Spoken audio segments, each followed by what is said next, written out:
meeting Africa and the Middle East for OGP here in Marrakesh. Welcome, ladies and gentlemen. Guests from all over the region. Welcome to the 2022 OGP Africa and the Middle East Regional Meeting hosted by the Open Government Partnership and the Government of the Kingdom of Morocco in Marrakesh. This event gathers more than 500 open government champions from 61 countries, 43 of which are from Africa and the Middle East. إذن سامد يحضر معنا في هذا اللقاء الجهوي أكثر. Samid here is with us. More than 500 participants representing more than 40 countries. There are ministries and speakers of parliaments and members of parliaments and chairpersons of local governments and also representatives of civil society. Samid, before going into details of this opening ceremony, let's listen to the national anthem. Morocco's national anthem.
This regional meeting for Africa and the Middle East for Open Government Partnership is held over 3 days, where there will be meetings of dialogue on 4 themes, which are civic participation, access to justice, digital innovation, and anti-corruption.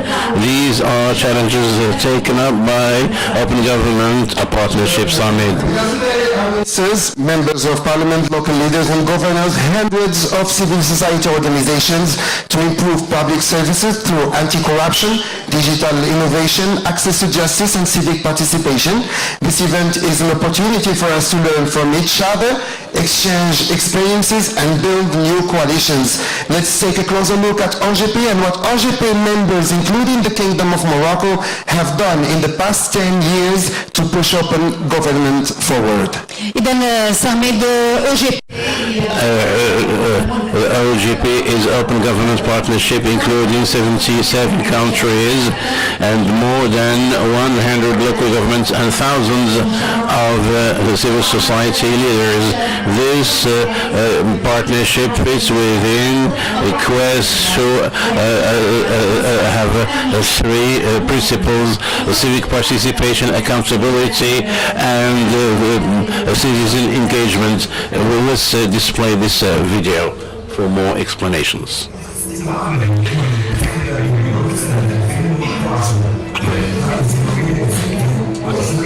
سنة 2022 ارتفع عدد الدول المنخرطة في شراكة الحكومة المنفتحة من 8 دول إلى 77 دولة، وما يزيد عن 100 حكومة محلية، بالإضافة إلى تعبئة الآلاف من جمعيات المجتمع المدني حول العالم. في إفريقيا والشرق الأوسط انخرطت حتى الآن 15 دولة و23 حكومة محلية في هذه الشراكة من أجل إرساء وتوطيد التعاون بين الفاعلين الحكوميين وغير الحكوميين، وذلك قصد إعلان وتنفيذ وتقييم خطط عمل لتعزيز الشفافية والمساءلة والمشاركة الممكنة. شراكة الحكومة المنفتحة نعتبرها أيضا فرصة من أجل استعمال الذكاء الجماعي اللي كنعني به الذكاء كل فائد من الفائدات، وأيضا ذكاء كل مواطنات المواطنين بإيجاد الحلول لإشكالية التنمية، لأن كما كنعرفوا بأن التنمية هو التحدي الأكبر لإفريقيا. هذه الشركة المتعددة الأطراف الدولية هو واحد الإطار منهج للعمل من أجل تجميد السياسات العمومية من مدخل تعميق وتوسيع المشاركة المواطنة، وأيضا تعزيز استهداف السياسات العمومية وجعلها أكثر انفتاحية. نحن بصدد واحد إطار العمل جديد والمجتمع المدني كيشتغل إلى جوار الحكومة. The approach is not a conventional approach, but we aim collaboration and co-creation and devising common solutions for contemporary societies. Open partnership is a partnership between civil society, government in a participatory approach in order to increase the improvement of policies, also to ensure that governments are more inclusive, more open and more transparent. We commend OGP.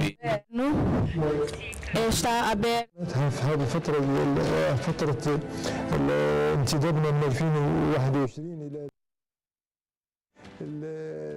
لتقييم وتتبع سياسات الحكومة، خصوصا انخراط جميع القطاعات الوزارية الحيوية وانخراط مجلس النواب المغربي في مبادرة الحكومة المنفتحة وبعض الجهات المملكة والجماعات الترابية.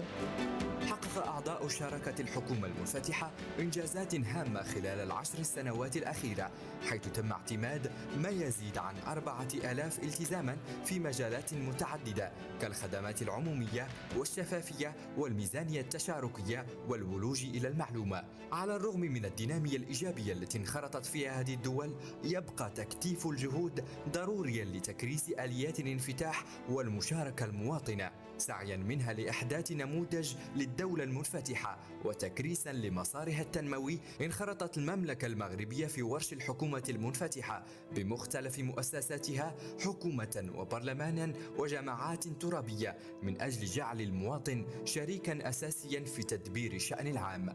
والتزم الفاعلون الوطنيون بتنزيل خطط عمل لشراكة الحكومة المنفتحة المرتبطة بالصحة، التعليم والعدالة والإدماج الاجتماعي وغيرها من القطاعات ذات خلق الشبكة المغربية للجماعات الترابية المنفتحة.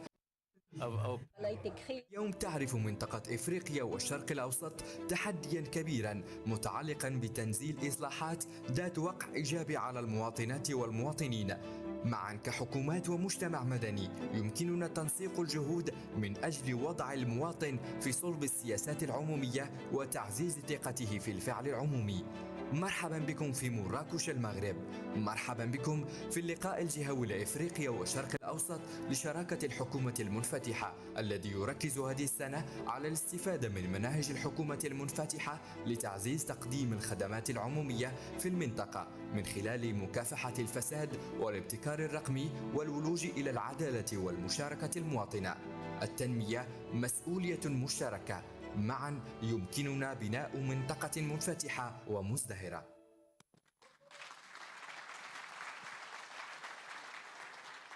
إذا مرحبا بكم في مراكش المغرب في اللقاء الجهوي لمنطقة إفريقيا والشرق الأوسط لشراكة الحكومة المنفتحة. Welcome to Morocco, welcome to Marrakesh. As we saw, OGP offers platform for civil society organizations to connect with governments to work on reforms that can improve the lives of citizens. Civil society organizations can play a crucial role to ensure that public services are shaped and delivered for citizens. Over the next 3 days, we will hear from reformers from all over the region to exchange ideas and solutions to our most pressing issues to build a more open and prosperous Africa through open government.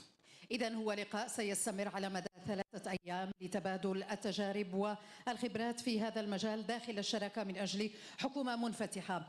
المغرب صامد انضم إلى الشراكة المنفتحة من أجل حكومة منفتحة في أبريل من سنة 2018. انضم المغرب إذن إلى شراكة الحكومة. كانت هناك قناعة ورؤية تجسدت على أرض الواقع بإسهام concretize in reality by some achievements in Rabat in the quest to implement this partnership. Today, we achieved stripes in public services and policies in line with a citizen-centered approach and the Ministry of Digital Transition and Reform of Administration, Ms. Rita Mazur, will be joining us for some remarks. This event started. Minister of Digital Transition and Administration Reforms, Rita Mazur, will deliver her remarks. Minister, the stage is yours. الحمد لله والصلاة والسلام على مولانا رسول. In the name of Allah, the most merciful and compassionate, dear ministers, ladies and gentlemen, our guests, dear Director General for Open Government Partnership, Mr. Wali of Marrakesh SFE region, Mr. Chairperson of the region, Mr. Chairperson of the region Rabat Salat Kanitra, Mr. Governor, Mr. Chairperson of Moroccan Association for the Presidents of Prefectural Councils, Mr. President of the International Council, dear Speakers of Parliaments, dear Deputies, dear Speaker of Moroccan Parliaments, House of Representatives, dear Parliamentarians, dear Ambassadors, dear representatives of CSOs, ladies and gentlemen, guests of Moroccan Kingdom, ladies and gentlemen, dear audience. I am honored to welcome you in the proceedings of the regional meeting for Africa and the Middle East, a full open government partnership hosted by Moroccan governments and their high patronage of His Majesty King Mohammed VI. May Allah assist him. This partnership, multi-partisan partnership, was announced on 20 September 2011 in the opening session of the General Assembly of the United Nations, and the member states that are 77 countries work to devise citizen-centered policies through enhancing transparency, access to information, the probity and anti-corruption, and harnessing new technologies. This initiative is managed by the steering committee, where the Kingdom of Morocco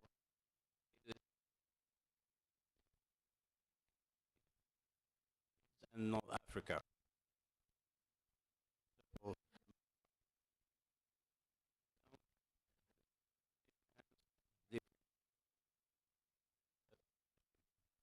Exchanging expertise and experiences through different proceedings of this regional meeting. Our openness, modes of consultations and civic participation under the high directives of His Majesty Mohammed VI. May Allah glorify him.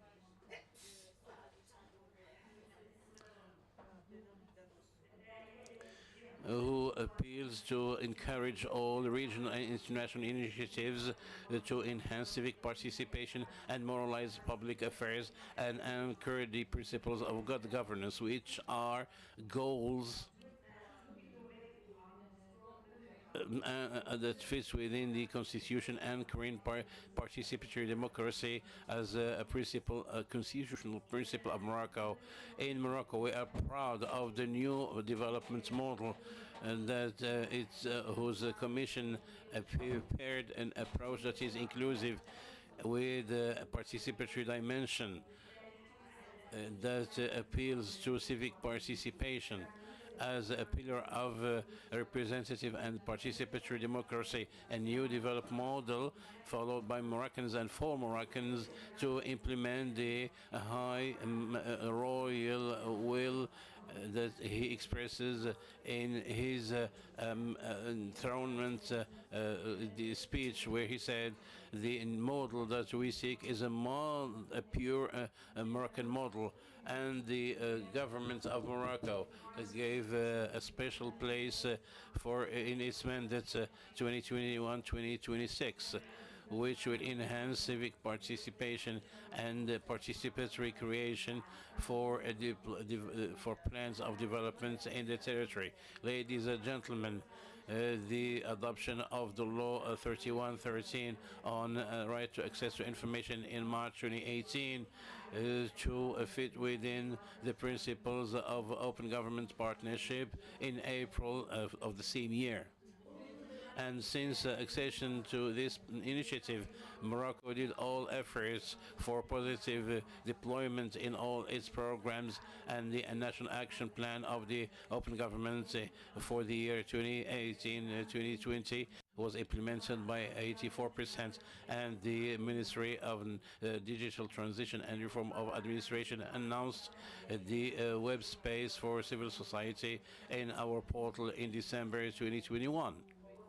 And it's an interactive open space for all CSOs for enhancing and strengthening the role undertaken by CSOs in preparing, implementing, and assessing national action plans relating to open government through a number of listening channels and dialogue channels.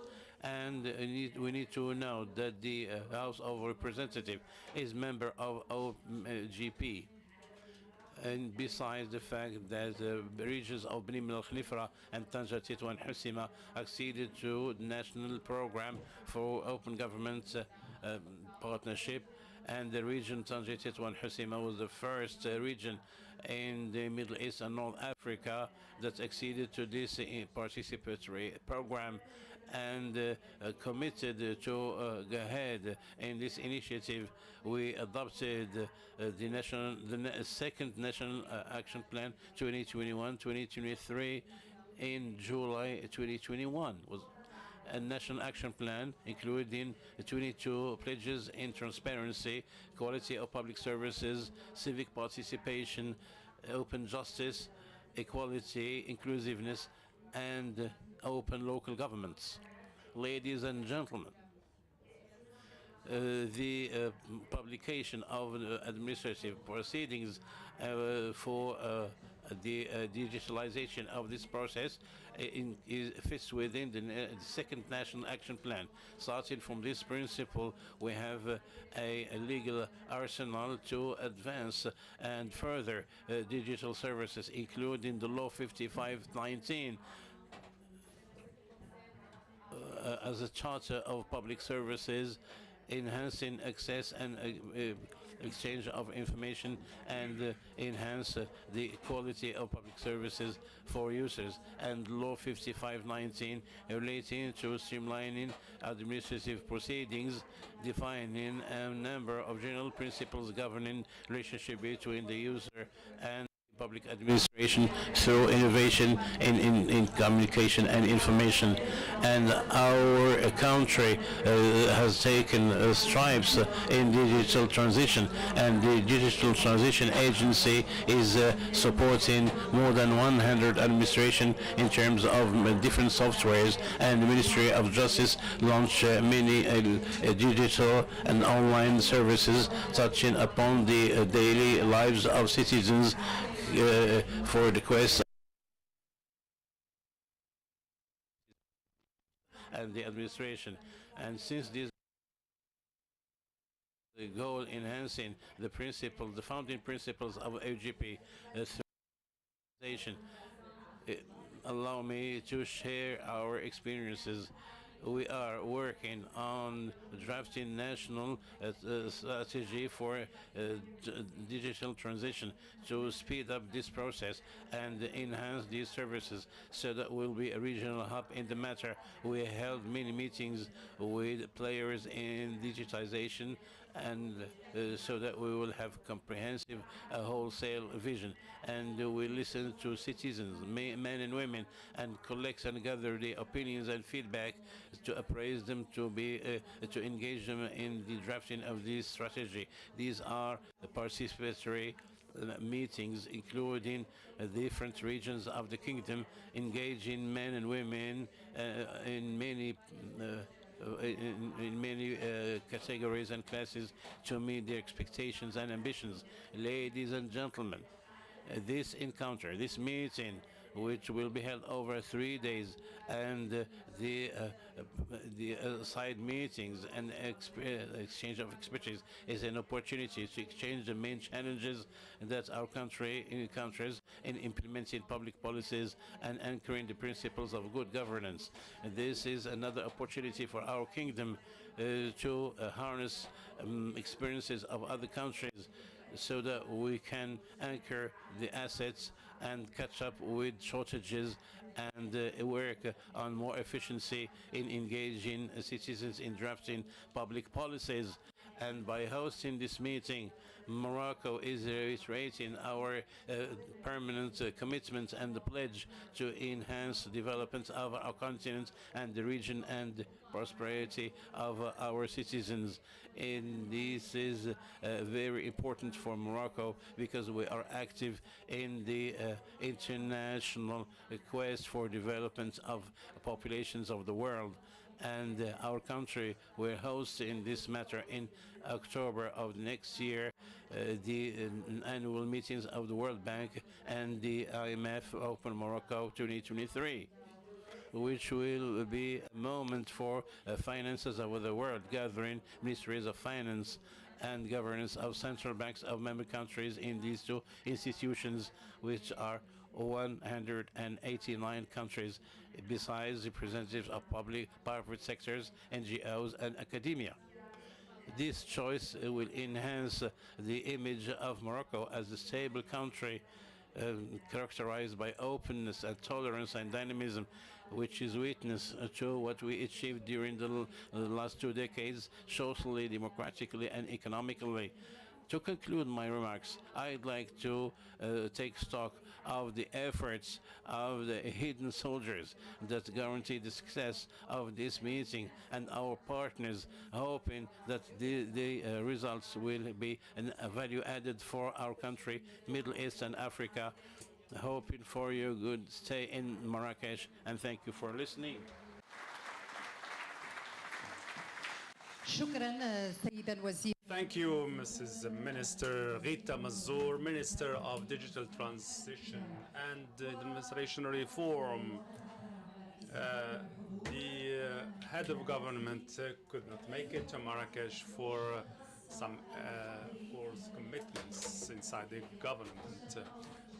This regional meeting will be, though, addressed by head of government. Gathered here today. We will now watch a video from His Excellency Mr. Aziz Akhnouch, Head of Government of the Kingdom of Morocco. Ladies and gentlemen, attendees, I would like, of course, to be with you remotely to the opening ceremony of this regional meeting of Africa and the Middle East under the high patronage of His Majesty the King Mohammed VI. This regional meeting aims at sharing experiences, enhancing services through digital transition and the fighting against corruption. I would like here to welcome all our the invitees from all over the world, and we wish full success to this meeting. As you all know, the Kingdom of Morocco, under the leadership of His Majesty the King, and in implementation of the Constitution in regards of good governance and the implementation of the government's action plan, is keen on social inclusion and making all citizens participate in government and benefit from all the outcomes of this open government. Morocco has engaged in the new development model, and this model will be adopted by the government through all the reforms engaged with the participation of all partners from unions, social society, civil society, and also translating in our commitment to open government. This is a participatory approach mechanisms to achieve development, because development is at the heart of the compact between the government and the citizens and the academia and research centers. In Morocco, we put the citizen at the heart of all our policies in order to meet all the challenges, especially social and economic challenges.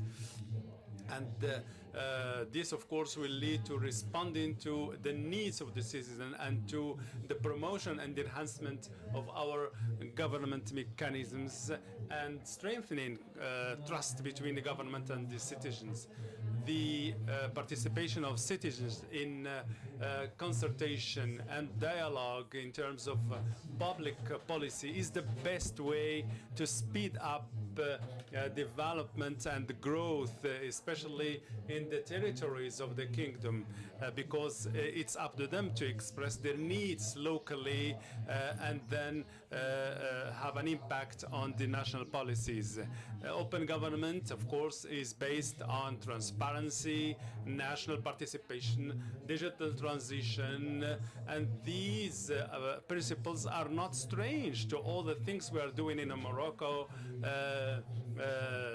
like, for example, the work of the Equity and Conciliation Committee, and also the participation of citizens in drafting our new economic model.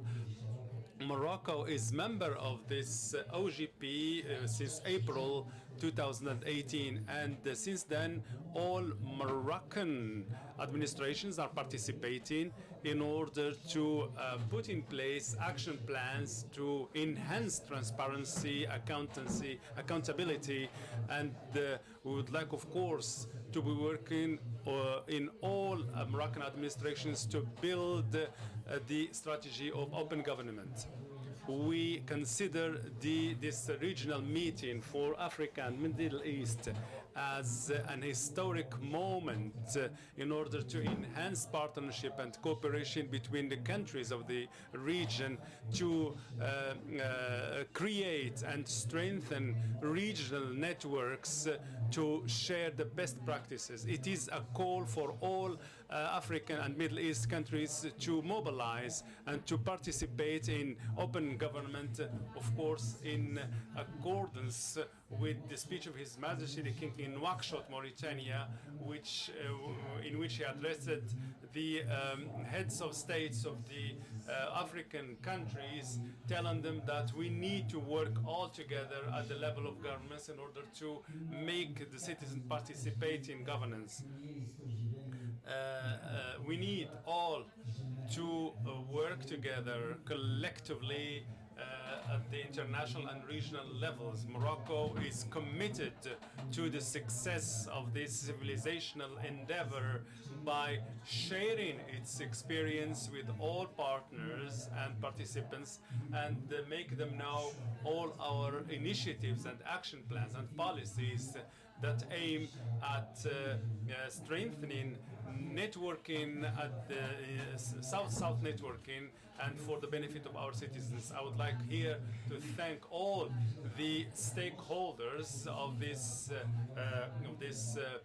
initiative, especially the Ministry of Interior, Ministry of Digital and Transition, and all other participants. I would like also to commend OGP organization for organizing this regional committee. This regional committee, which witnesses the participations of an elite from public and private sectors and international partners, it is an occasion for us all to strengthen our achievements and to see what are the major challenges and what are the best practices to be used for a better level of living for our citizens in Africa and the Middle East. I'm sure that the outcomes of this meeting will participate in putting on the table new ideas that are achievable, measurable, and in order to be up to the expectations of our peoples. I would like, at the end of this word, to thank all the people who participated in organizing this regional meeting and with my best wishes for success. Thank you very much.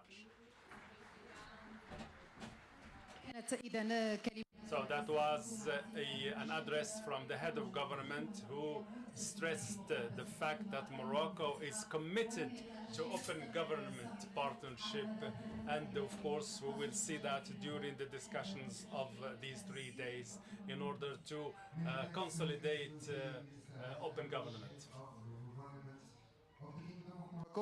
We're here today, Sana, to think of ways to renew our societies so governments respond better to citizens' demands and renew trust in public institutions. We'd now like to welcome to stage Mr. Sanjay Pradhan, Chief Executive Officer of the Open Government Partnership, to deliver his remarks. The stage is yours. إذن ينضم إلينا الرئيس التنفيذي لشراكة الحكومة سانجاي برادهان يتوجه إلى الحضور بهذه الكلمة.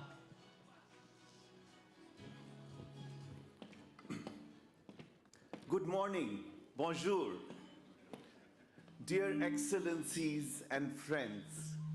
First, my immense gratitude to the government of Morocco for hosting us. It is truly energizing for me to be here in 3 dimensions rather than on Zoom with this vibrant community of reformers from national government, civil society, local governments, parliaments from across the region. We need your vitality at this critical time when the region is confronting a confluence of 5 crises. First, a lingering, debilitating pandemic. Second, a dismally slow economic recovery. Third, a sharp increase in extreme poverty and inequality. Fourth, a continuing climate crisis. And fifth, most relevant for all of us here, a deeper, cross-cutting crisis, a crisis of governance that impedes the ability of governments to tackle the other crises and manifests in deep citizen discontent. You see, prior to the pandemic, the Edelman Barometer showed that citizen trust in government had already plummeted to an all-time low globally as citizens perceived their governments to be disconnected and unresponsive to their needs or corrupt and captured by special interests. During the pandemic, citizen trust fell further as governments generally failed to live up to citizens' expectations. Populists have stoked this citizen anger to rise to power and then attack democratic institutions. Today, an astonishing 2/3, get this, 2/3 of the world's population live in countries that are non-democratic or where democracy is backsliding. While there are important exceptions in the region, we unfortunately see this crisis of governance mirrored starkly across much of Africa and the Middle East. We see this in growing discontent of citizens because democracy has failed to deliver dividends in terms of improving their lives. We see this in rising restlessness of youth, in unacceptably high youth unemployment, and in associated crime and insecurity. We see this in protests, uprisings, coups in Burkina Faso, Mali, and Sudan.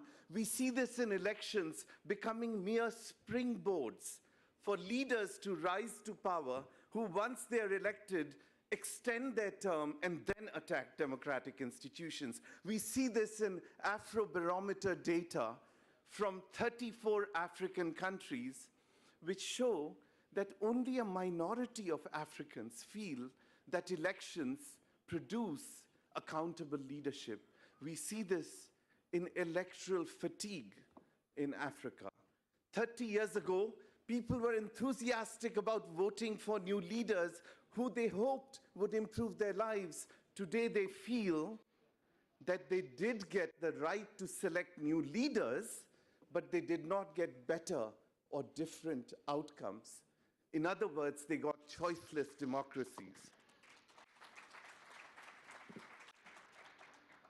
Elections, therefore, have not alone proven sufficient for delivering on people's aspirations. OGP was founded precisely to deliver better governance for citizens beyond elections. So today at this gathering, we have an unprecedented opportunity and imperative to deliver on that promise of better governance for citizens for 3 reasons. First, over the last decade, OGP has grown into a global platform with 77 countries, 106 local governments, including 15 countries and 23 local governments in Africa and the Middle East, along with thousands of civil society organizations. We can leverage this global platform to deliver better governance for citizens. And we can do so because, second, evidence from the 10-year experience of OGP last year showed that the model works. So when government co-creates commitments with civil society, the reforms are more ambitious and the results stronger. You know what's very good is over 90% of the countries in Africa and Middle East have such multi-stakeholder forums to co-create OGP commitments. That's very commendable.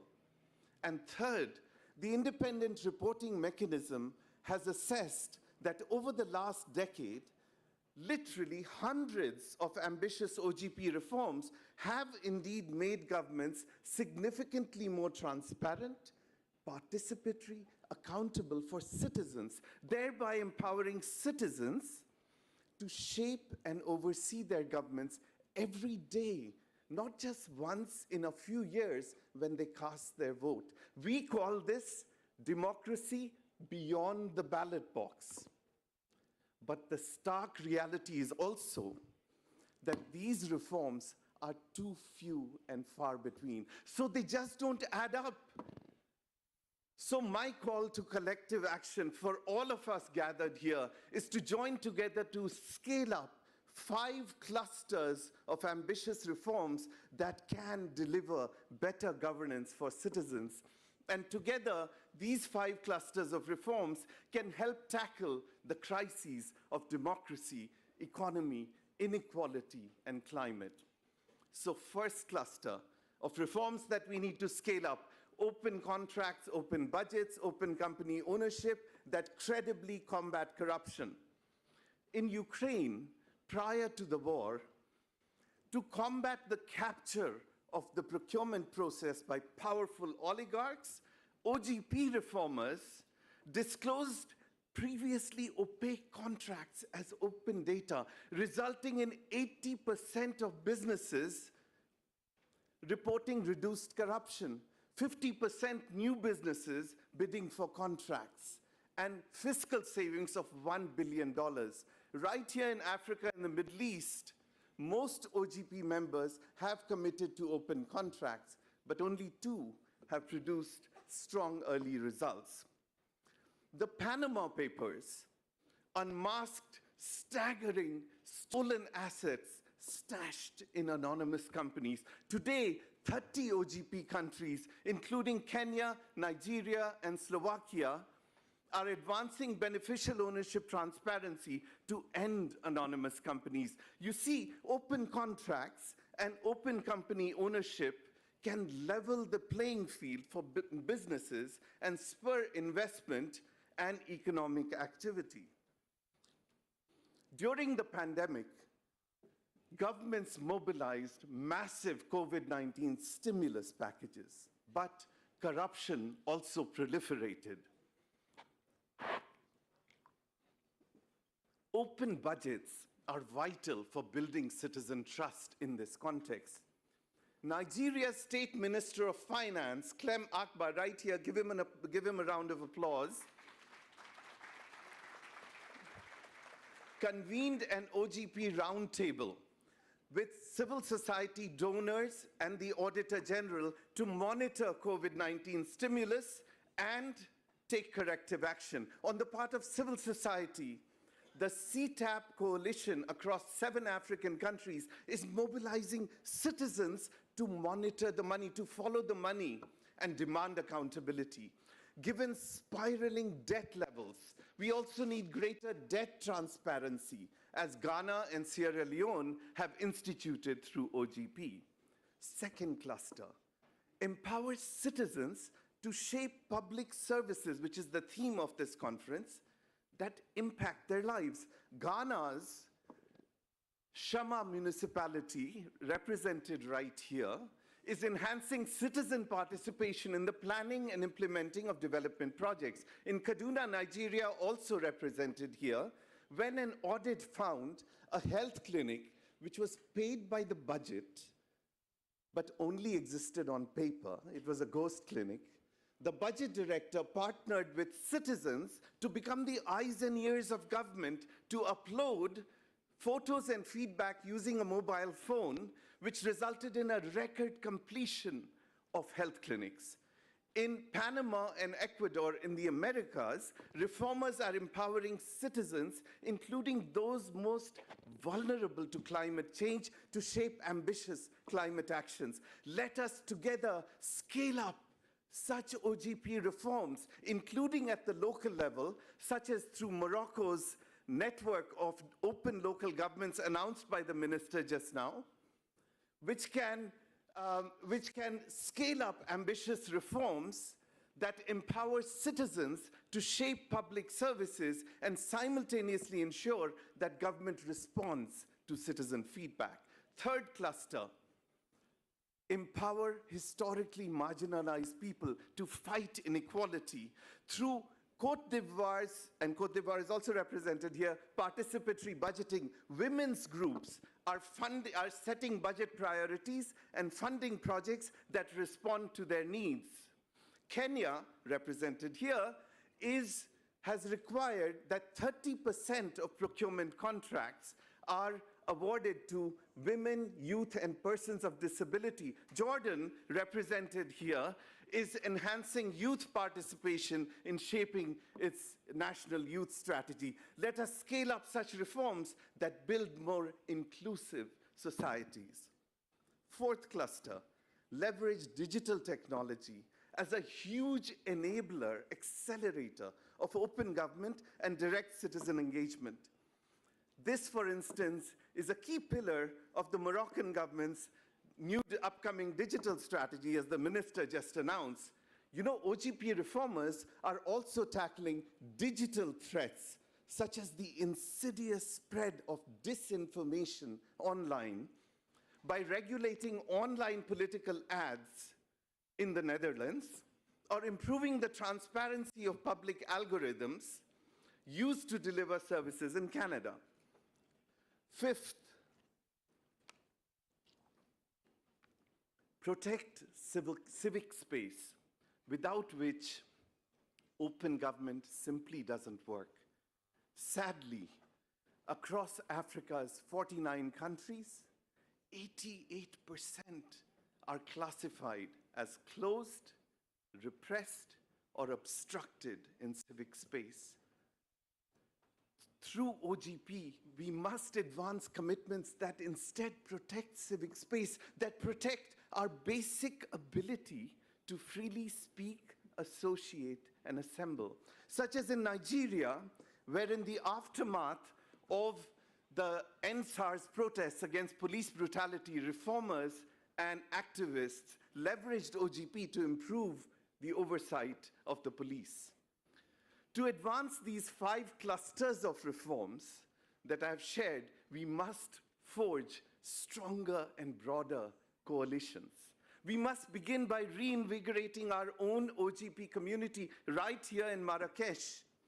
But we must also forge new coalitions, such as with youth and social movements, that can mobilize citizens as allies, or with broader cabinet ministers who can advance open government across sectors. I call upon donor partners here to support the OGP's country-owned platform and resulting ambitious action plans because of compelling evidence that the Africa region, I want you to note this, has the most ambitious commitments in OGP across regions, but the weakest implementation, so it requires donor assistance. Let me close on a personal note. I grew up in Bihar, India's poorest and most corrupt state. My father was a government officer, like around half of this audience. He was responsible for building roads in Bihar.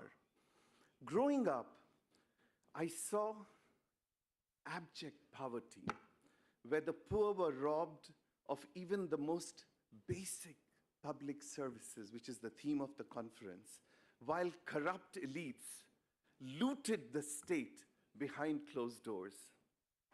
My father fought a lonely battle against this corruption.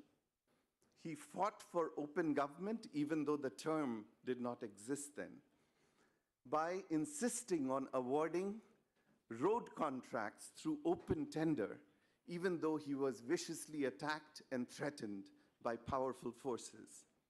Upon retiring from government, he persisted as a civil society activist outside government, like roughly the other half of the audience here, and persisted in litigating against corruption in road projects till literally the day 12 years ago, when he litigated his final project. He slipped and he fell and he died. He persisted till the very end, but he was a lonely warrior. OGP represents a precious platform to connect such lonely warriors, such as my father, but importantly, such as so many of you here, so that we can find collective strength and courage to pursue and advance our shared goals against formidable odds. Right here in Morocco, the term Twiza, meaning collaboration, is a traditional practice where people come together to contribute to a shared goal. So let us join together in the spirit of Twiza to put citizens at the heart of governance. Let us join together in the spirit of Twiza to advance ambitious open government reforms that deliver better governance for citizens. Let us join together in the spirit of Twiza to deliver on that precious, precious promise, a government for the people, of the people, with the people. Merci beaucoup. شكرا سيد. Thank you, Mr. Sarjai, the executive. شكرا على الكلمة، كانت فيها الكثير من الوضوح، الكثير من الصراحة. Very much for your mentioning of the Twiza, which is a Moroccan traditional way of collaborating and working together. And and Chief Executive Officer of the Open Government Partnership. The story of your father is very inspiring, and it's great to see you continuing this adventure. This is really great, and the concept of Twiza is very important. We have to know that the collective strength is always better. We are lonely fighters, but we have to gather our efforts. Thank you very much, and welcome to Morocco. One unique feature of the OGP model is the collaboration between government and civil society.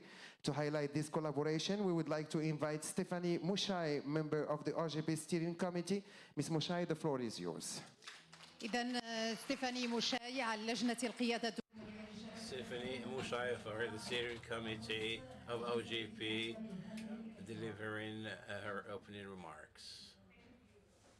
Minister of Digital Transition and Administrative Reform, Dr. Gita Mizor, ministers, members of parliament, local government and leaders, and other distinguished representatives of states, civil society, and staff of the Open Government Partnership, ladies and gentlemen, good morning.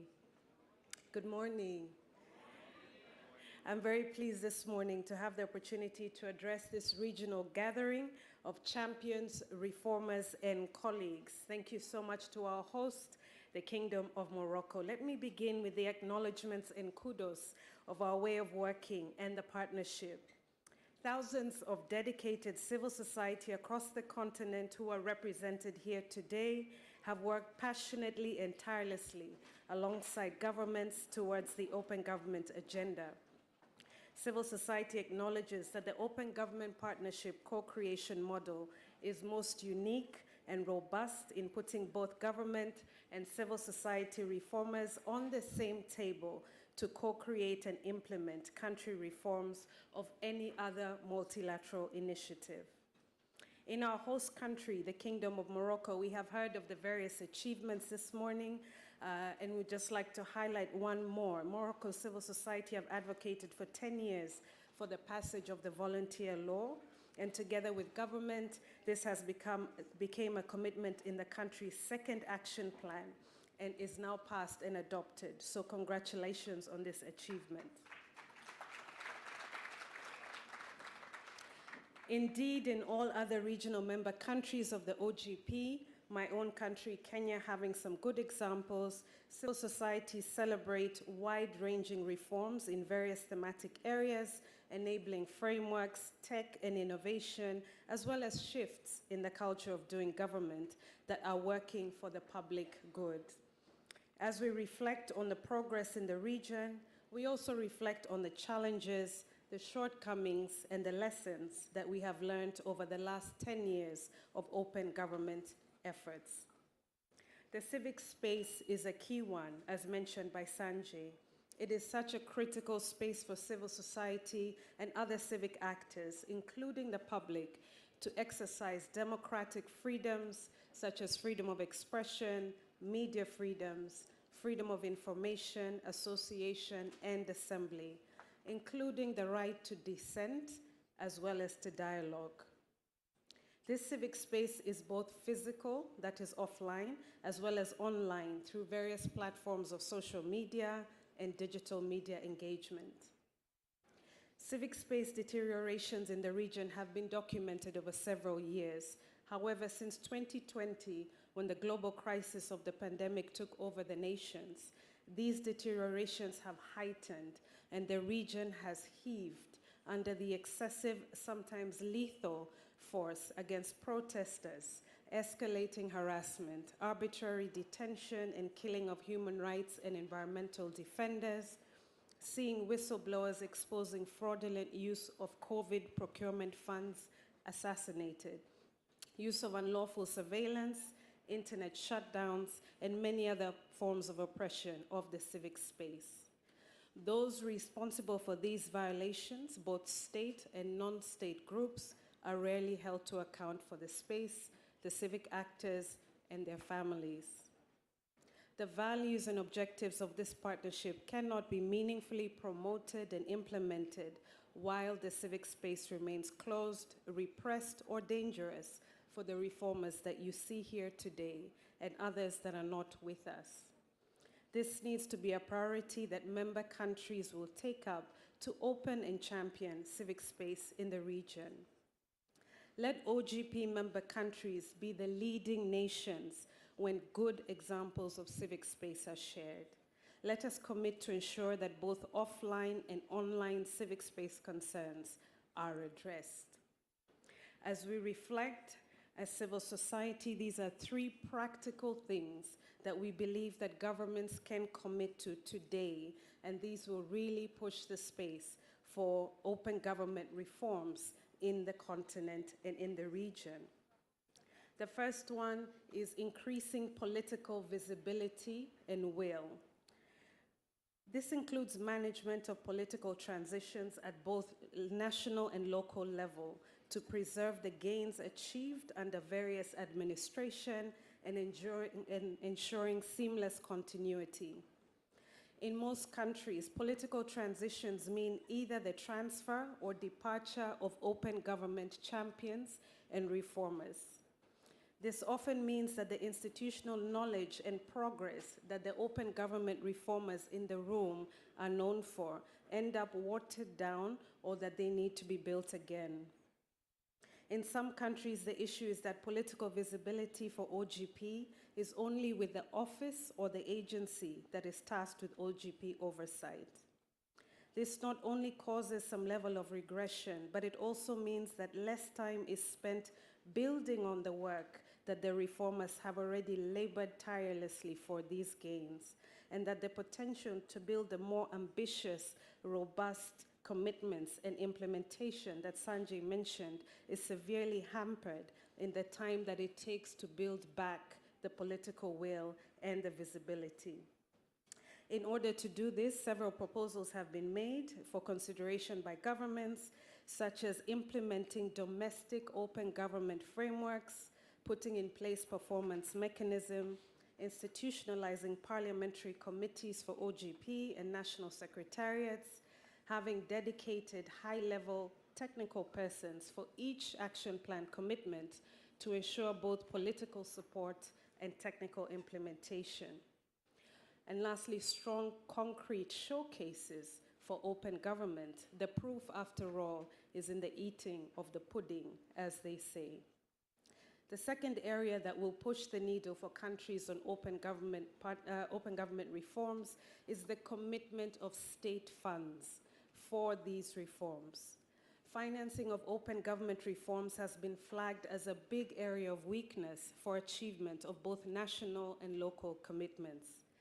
There are many countries who have a heavy reliance on external partnerships and funding to meet action plan commitments.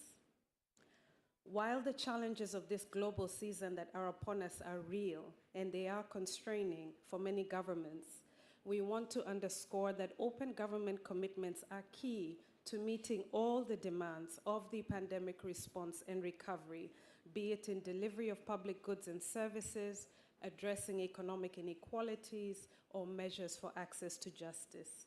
It is critical for member countries to leave this meeting having determined that our commitments are funded nationally, even in part. This will also support some of the challenges of political transitions that I've discussed earlier. In the civil society consultation ahead of this meeting, this comment was made: justice should not suffer when there are competing crises at national level.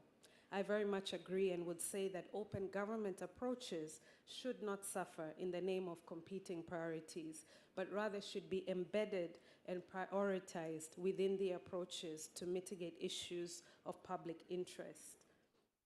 The third thing that we can do that's already been mentioned is to deepen inclusion and participation. And this is a call to both governments and civil society, as well as the media, to work together to enhance inclusion and participation of, one, broader constituencies of civic actors, but particularly special groups, including women, youth, persons with disabilities, economically marginalized groups, as well as persons living in rural areas. We may not all be able to participate in such meetings or take place in technical consultations and so forth. However, we can and should broaden the voice and participation of groups, particularly in shaping priorities and implementation of the action plan commitments. Local governments and community media, you especially have a unique opportunity, being closer to the people and having access at the smallest unit of representation to ensure that open government is leading the way in the way of doing government so close to the people. The local government constituency now exceeds the national government membership in the partnership. Let this not just be a moment of potential, but let us realize the great opportunity that these local governments present for our goals, knowing that a good number of local membership is from the Africa and Middle East region. In closing, civil society would like to extend a deeper hand of dialogue and partnership over the next 10 years. We would like to strengthen dialogue, the spaces for dialogue with governments. For new government officials, especially in local governments, but all across the board, Civil society have opportunities to support trainings and peer-to-peer engagements to support government reformers in this important work. We want to support the closing of any gaps between parliaments, civil society, and the public in working together and overall to see stronger in-country management and governance of the open government partnership processes. As we go into the next 10 years of the partnership, we are assured that the partnership is meaningful, that it is needed, and that it is relevant. In the next 10 years, let us aim for the findings that in the second decade, the partnership is critically transformative, life-changing, and revolutionary for governments and the people that they serve. For those of us that are gathered here today, let us be able to say in decades to come, we were there when it all shifted for open governments in Africa and in the Middle East. Thank you for your kind attention, and thank you again to our hosts, the Kingdom of Morocco. شكرا للسيدة ستيفاني. Thank you, Ms. Stephanie Mouchai, that addressed the audience with these remarks.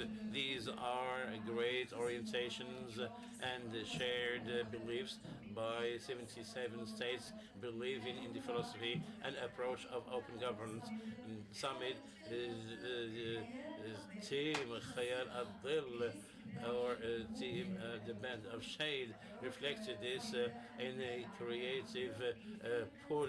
So let's follow this show, get closer to open governance. And silhouettes highlights the importance of addressing the most important issues that affect citizens and how we can use open government to overcome them. Let's watch Khayal.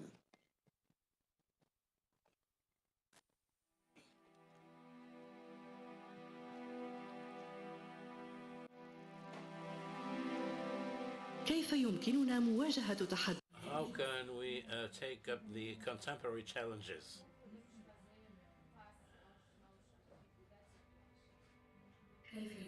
How can we engage citizens in decision making? It depends on an ambitious and audacious approach centered around the citizen. Is the open government approach relying on principles of transparency, inclusiveness, participation, and accountability.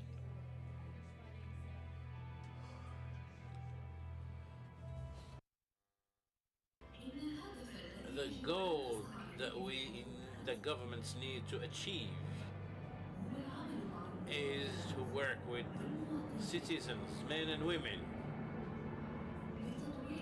to develop smarter policies and quality public services impacting all.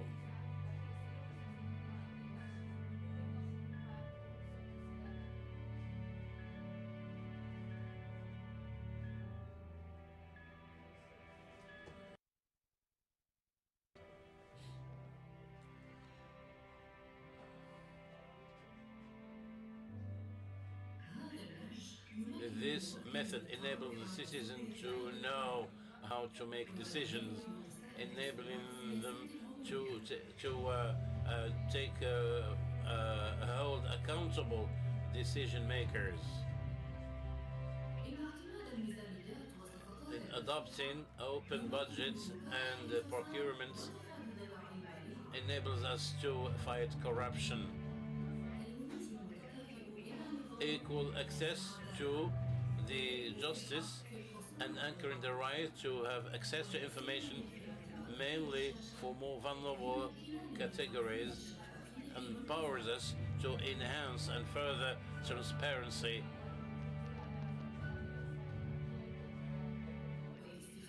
and leverage capacities of new technologies while managing their risks to guarantee the inclusiveness of adopted reforms.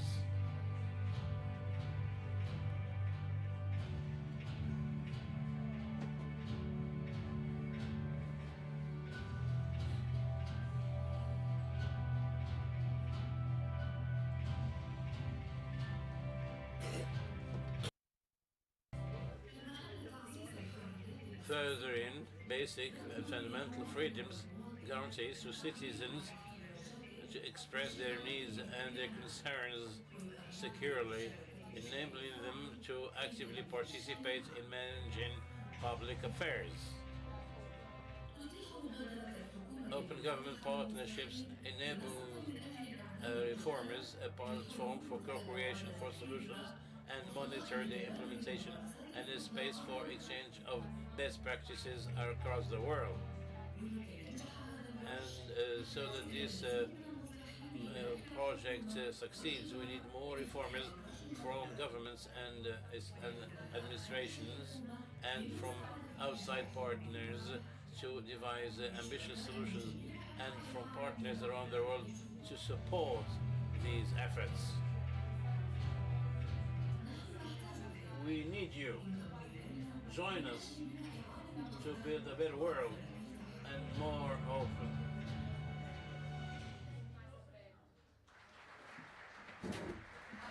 أفضل وأكثر انفتاحا تحت تصفيقاتكم تنضم إلينا فرقة خيال الظل التي استطاعت أن تقربنا من مقاربة وشراكة الحكومة المنفتحة. Bravo, great performance of خيال الظل crew. And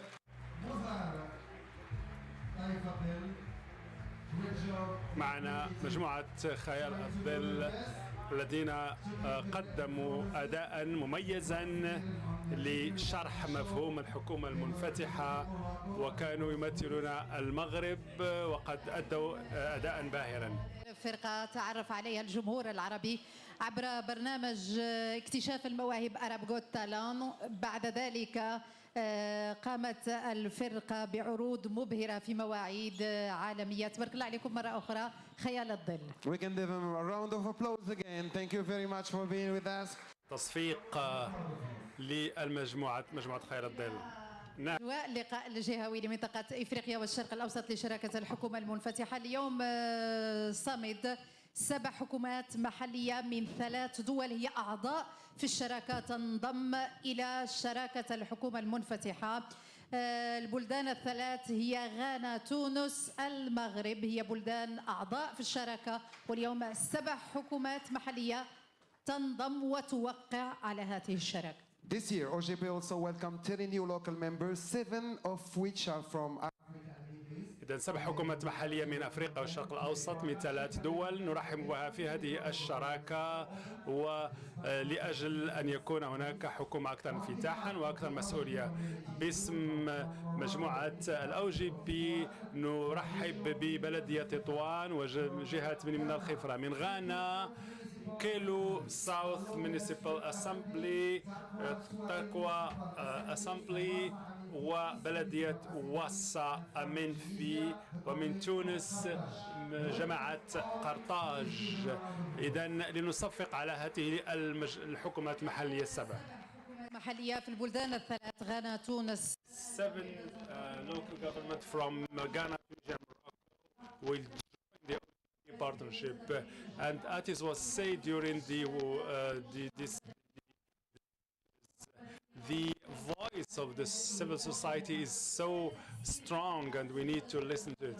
So enhancing public services in health, education, justice, sanitization, and in all these fields,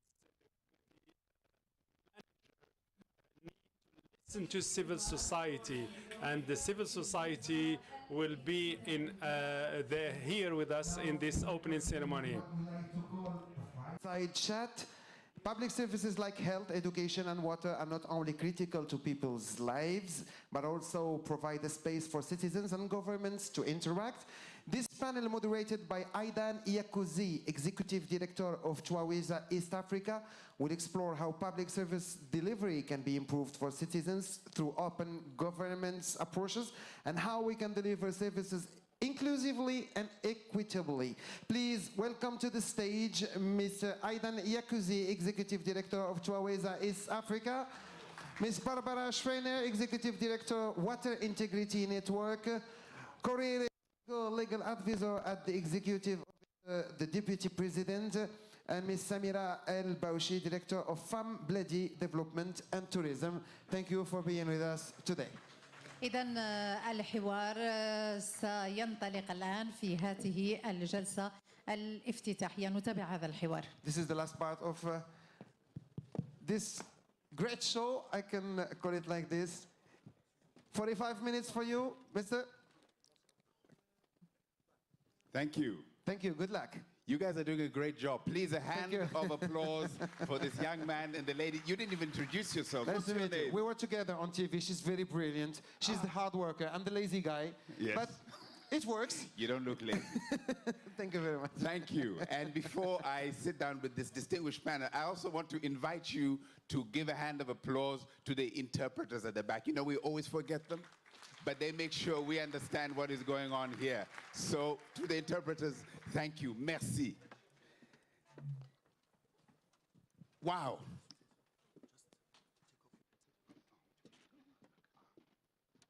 Okay, I don't know how to use technology. You'll excuse me. So welcome. The theme of this 3 days is about delivering public services better. This is what makes open government, transparent government, inclusive government meaningful to ordinary people. Beyond these very important meetings, but what is meaningful to them is that their lives improve. So we have here this amazing panel to help us understand and to help inspire us as to how we can use open government to make life better for most people. As I think Sanjay mentioned, in the African region, 21 members have made 113 public service delivery commitments since 2011. But one of the challenges is that ambitious commitments, very slow implementation. So maybe we can talk to one another here and you can inspire us with your own experience of how you can make public service delivery much better with respect to citizens themselves. I'll start with you, Barbara. Barbara, you are Executive Director of Water Integrity Network. Water clearly is at the core of a good quality of life. Every government talks about not leaving anybody behind, and yet we know many, many people around the world do not have good access to clean water. So how can open government help governments, local, national, deliver better together with people in order to make sure nobody is left behind? Welcome, Barbara. Is this? Yes, it's working. Thank you very much, Aidan, and thank you very much for this opportunity here. I mean, I think I want to start with looking a little bit at the progress that has been achieved in Africa around service delivery. So if we look at the SDGs, the Sustainable Development Goals are really around, differently from the MDGs, around ensuring that nobody gets left behind. But if we look at delivery in the African continent, we're way behind where we should be, unfortunately. So if we look, by 2020, we were about half the way, generically as Africa, and of course there are very huge differences across the continent, but we're about halfway towards meeting the SDGs, and that's just not good enough. And then, unfortunately, COVID hit. And of course, we're in the middle of the climate crisis, which is not helping at all, and in fact is making things particularly difficult in Africa, in a continent that didn't actually contribute to climate change, which is particularly unjust. But if we look at what COVID did, COVID pushed 55 million Africans into extreme poverty. It seems to have set us back about 20 years in the process to eradicate poverty. So leaving no one behind, no, lots of people are getting left behind. My point is that it's not an accident who gets left behind and where. There are decisions made every day at the international level, at the national level, at the local level about who gets services and who doesn't get services. And people don't get services because in some way they're invisible, or in some way they're not important in the scheme of things. So it might be because they're the wrong ethnic group, or because they're women in a very patriarchal society, or because they're disabled people, or because they're refugees and are not actually citizens of a country. And there are decisions made every day that actually determine who the people are who get left behind. My contention is that open government enables us to actually see those people in a different way, make the invisible visible, and therefore actually improve the service delivery to those that are currently being left behind. And I'll give you an example from the South African situation, because I'm a South African. I worked in government in South Africa for many years. And one of the things that happened during COVID, if you remember, at the beginning of COVID, we all thought we had to wash our hands to keep safe. Turns out it was wrong, but we all thought we had to wash our hands. And there was this real issue around, there's a lot of people who don't have access to water. What's going to happen to them? So there was a lot of attempt to provide emergency water services to people around the world, around Africa, and lots was done. But a group called the International Budget Partnership in South Africa put together a program, initially I think in 1 or 2 metropolitan municipalities, to say, what is the situation in informal settlements around access to water, to sanitation, and to waste removal? And it was a very simple process that enabled residents of those areas to input into the International Budget Partnership through their cell phones what was actually happening in the informal settlement. And the IBP then pulled that information together and published a very simple dashboard of a traffic light, red, orange, and green, about how the metro was doing in service delivery in the informal settlements. It's now grown across 7 metros and a whole lot more informal settlements, and it's available. They make the information available to the metros, and it has actually seen service delivery improve because there is public and community awareness and awareness in the local government themselves about that group that were largely invisible. So I think open government really can change how invisible groups are seen. Thank you. So key point here, making the invisible visible. It's important to know that those who are left behind really are invisible to policy making. They're not in the data. We just don't even ask them how they're experiencing public services. My organization tries to do that, just to try and make the invisible visible as well. Dr. Korir, welcome, sir. You are actually the senior advisor to the President of Kenya, and you're also on the Open Government Partnership Steering Committee as a member representing the government of Kenya. But before all of those big titles, what I loved about you is your passion for access to justice. You were critical in advocating for the rights of the Ogiek, and indigenous marginalized people in Kenya, to secure their ancestral lands and livelihoods. And I know you fought long and hard all the way to the African Court on Human and People's Rights in Tanzania, and you won. So congratulations for winning. These are not small things. In many countries in our regions, the justice system is complicated, it's elitist, it seems out of reach for many. So from your own experience, how do we begin to make the justice system really accessible to everybody, but most importantly, to the marginalized and the excluded, so that their rights are respected and services are delivered to them? How do you do that? Thank you very much, Aidan. First, let me start by thanking the government of Morocco for having us here. When Sanjay spoke, he actually spoke very passionately about quite a number of issues. But the bottom line for me is the vision of OGP is the vision of a high energy good governance. We need to reinfuse new energy into the imperative of good governance in Africa, in the Middle East, globally. As he articulated the problems, you know, the 5 problems or challenges, you know, the other challenge for me is a challenge of apathy. Because aside from the rise of authoritarianism and the challenge around civic space, the problem with citizens now across the continent is a problem of apathy, where they feel that they have no hope, no choice, limited freedom, etc., etc. Access to justice begins to respond to the problem of apathy. Because essentially, what access to justice says is to say that there are people who've been left behind. You cannot participate if you have no access to redress.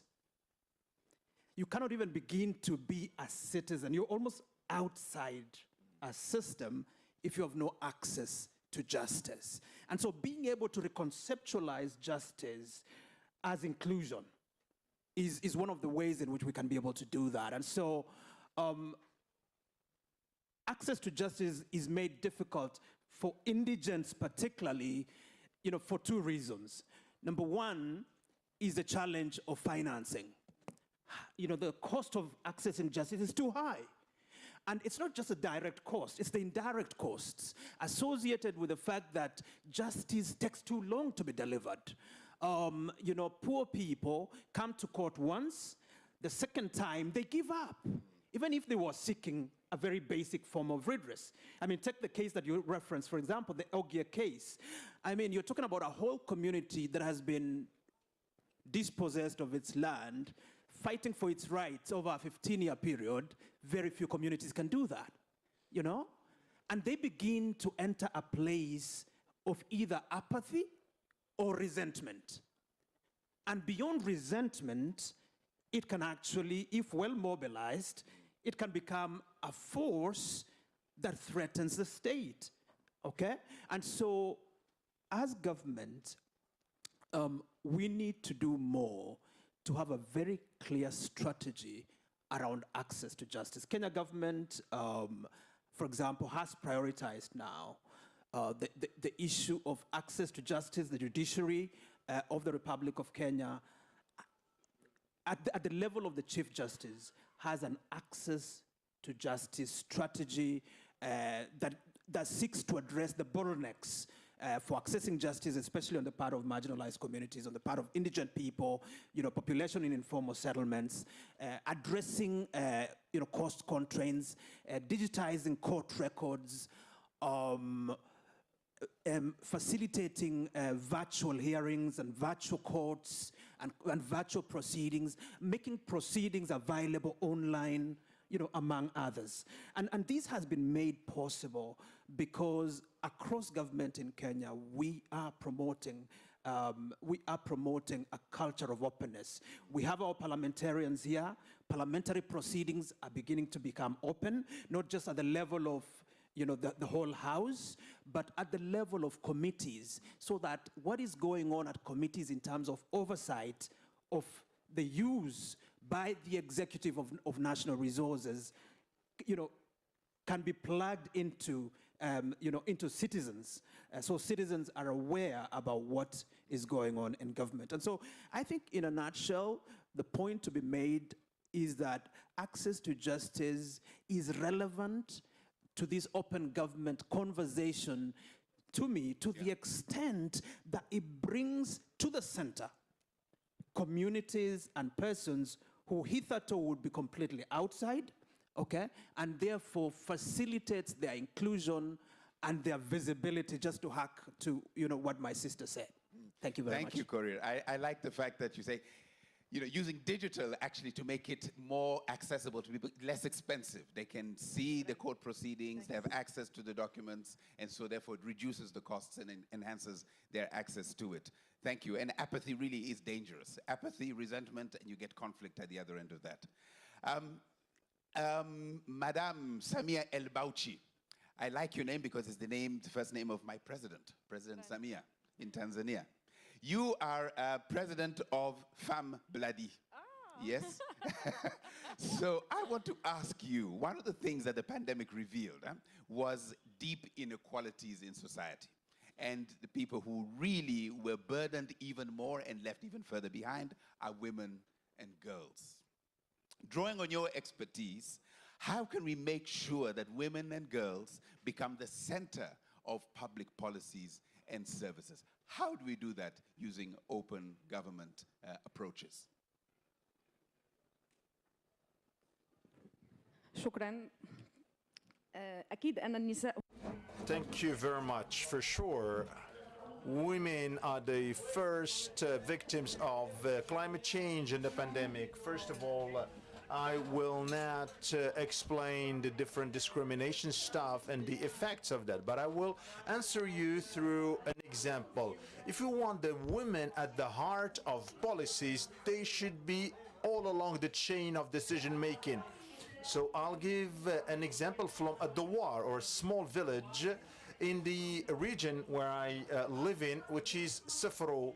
It's a village which was not even known inside the province, but thanks to a presence of a woman in a body of the governance, which is the National Initiative of Human Development in the whole village changed with all its women. One woman took the initiative, went to the governorate of Sifro and said that I have to be represented at the Committee of National Initiative of Human Development. All women of the war suffer from illiteracy. They are not empowered economically. They don't even go for errands in the market. So, and Suad, and I salute her from here, and I would have loved to be her to be next to me to tell us her experience by herself.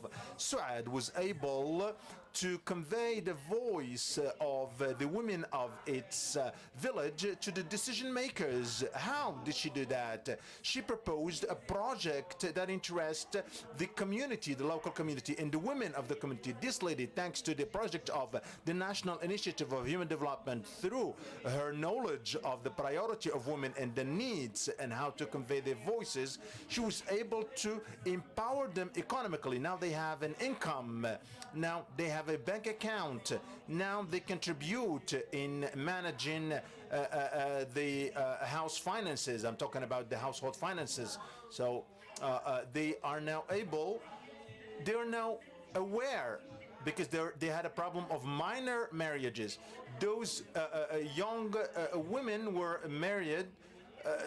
Why? They were they were married because they were not able to get to schools. The schools were very far. So we required a school bus so that young girls are able to get to school to and not drop out.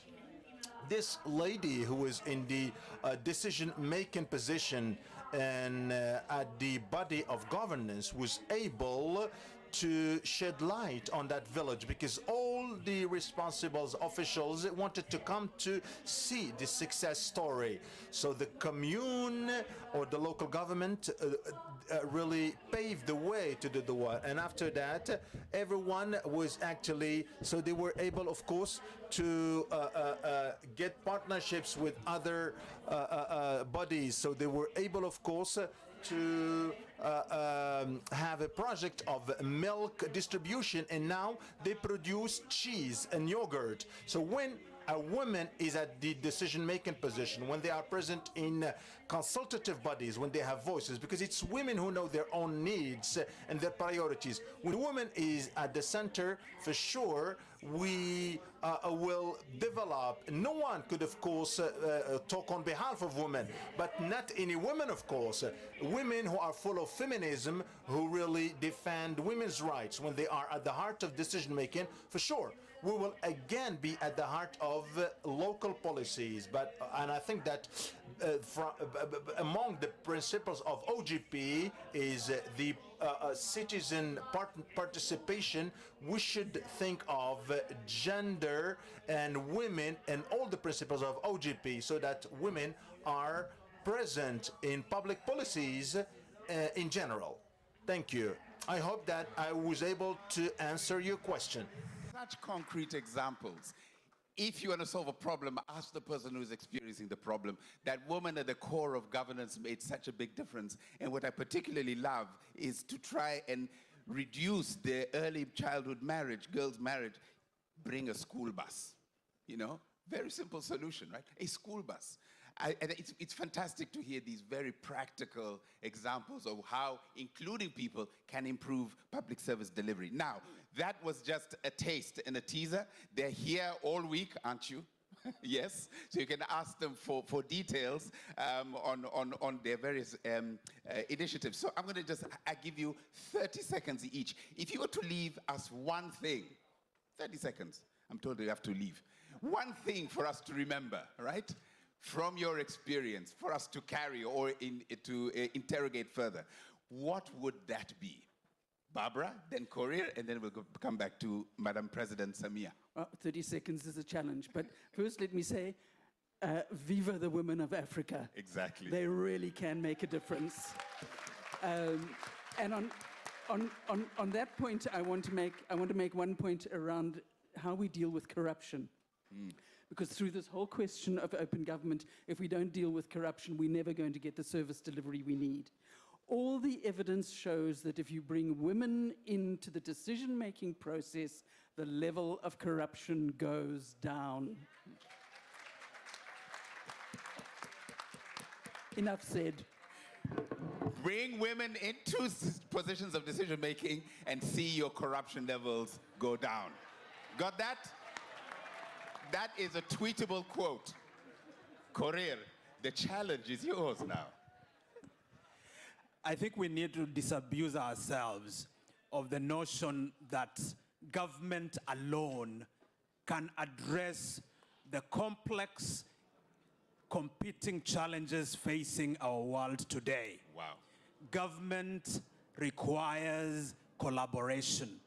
That collaboration will happen across not just the executive arm of government, but including the legislative and the judicial arm of government, and then downwards to the subnational, and then all the way down to where citizens are by bringing civil society actors. And so the idea of open government is not open executive branch alone. It is open government writ large, open executive, legislature, judiciary, open subnationals, but incorporating the partnership and the collaboration of private sector, civil society, academia, and the media. Thank you. Wow. Now, I hope your government fellows will not lynch you for suggesting that the government cannot do it by themselves. It needs all of us at all levels in order to solve these complex problems, the 5 problems that Sanjay mentioned. Madame President, à vous la parole. Thank you very much. I think that to fight corruption, I will always give an example from the field. For example, when we wanted to facilitate administrative procedures and access to technology, so adopting IT or technology to make it easy for citizens to access administration. For example, in the Tribunal of First Instance in the city where I live, there were always middlemen who wanted to really con people to have access to information. Now, with the setting up of an information bureau or a single window, or actually من أجل تيسير وتتبع مثلا القضية in order or a window actually to follow up the case within the tribunal that are generally related to violence. The tribunal become protected because they all the middlemen actually were chased, and the citizens had easy access to tribunal. So technology could be a means to stop corruption. Wow. I studied economics and said technology can do a disintermediation, remove the middlemen. So it's a dying profession out there. Don't be the middleman. Use technology. I'd like to thank very much Madam Samia, our friend Barbara, Dr. Korir, for giving us a taste of what we can be talking about with a focus on improving public service delivery so that this OGP family of ours actually has an impact on real people's real lives and improves them. So I hope it has inspired you to have these conversations. Let's not stay in the abstract up here in the clouds. Let's bring it right down to ordinary people and how we can make a difference for them. So thank you very much for your inspiration. Thank you very much for listening.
Yeah, and then the high level. Yeah, round table.